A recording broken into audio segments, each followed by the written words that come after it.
Thank you for inviting us. I've come to talk to you about a number of hydrogen and fuel cell related projects that we're doing at Manchester Metropolitan University. I think I'm going to start with this one because this is quite a critical one. I think to set the scene, why are we doing this? What's the global need? Where's the demand? And how do we achieve what we're trying to do? I think the global need is energy, and the global need is also transport, but then research and outreach are fundamental areas that we need to cover as well. Okay, so the Fuel Cell Centre, what actually is it? It's a new hub, it's a new facility that we're building within the 5th floor of the John Dalton Tower. We've been planning this since December. Well, we were awarded ERDF funding, so if there is anyone from ERDF in here, we have a sign to credit you on that. We were awarded funding to build this centre. We're opening it in May 2018, and we're going to develop a series of hydrogen fuel cell projects. What those look like? I suppose before we start with what do those look like, what do we have to achieve as a result of this centre? We have to engage a number of researchers. So we're actively getting more researchers engaged. We have to engage 50 businesses. We're working with the Business Growth Hub to do that. I need to create dedicated outreach programs. And we formalise some of these dedicated outreach programs to benefit A, the general public, B, schools, and C, the rest of the hydrogen fuel cell community across the UK and globally. Okay, where does this fuel cell centre actually sit in the market? I think we're bang in the middle between basic research through to product development.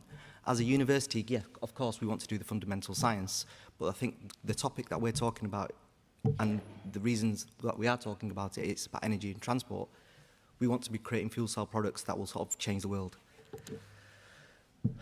I think this is our supportive project. So where did all this come from? The university launched the Hydrogen Partnership with the Combined Authority back in 2013. Now, there's a number of different hydrogen initiatives across the UK. We started ours with a lot of support from London. They've helped us at the start, and we decided to work across these 4 groups.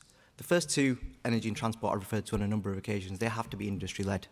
They have to be led by the manufacturers of the vehicles themselves. They have to be led by the oil and gas companies. Research and outreach is something that I think at the university we know something about. So we have structured this project into what we call the Fuel Cell Centre, and the outreach we're looking after, particularly for schools with this project. Now, this is a transnational project that we were awarded September last year. It involves 6 European countries, and the whole purpose is to develop resources for schools. Now, I think earlier on there was ambition that we need to teach the younger generations. This younger generation sat in front of us. This project is all about teaching the younger generation about fuel cells. By the time fuel cells and hydrogen projects actually materialise, those guys will be working within this sector. So we're going into schools now and aligning along the pure sciences and the human sciences to actually teach these kids about fuel cells and hydrogen. What's next? Okay, so what have we done? We've built a centre, we've got a partnership, we're helping children to engage with this technology. We need to create a team of experts, an interdisciplinary team, so it's not all about science, it's about business, it's about psychology, it's about education, and we want to put them into a team, a cohort around Manchester to work with either stakeholders like the Combined Authority, the Transport for Greater Manchester, or the businesses themselves to help them innovate within this sector.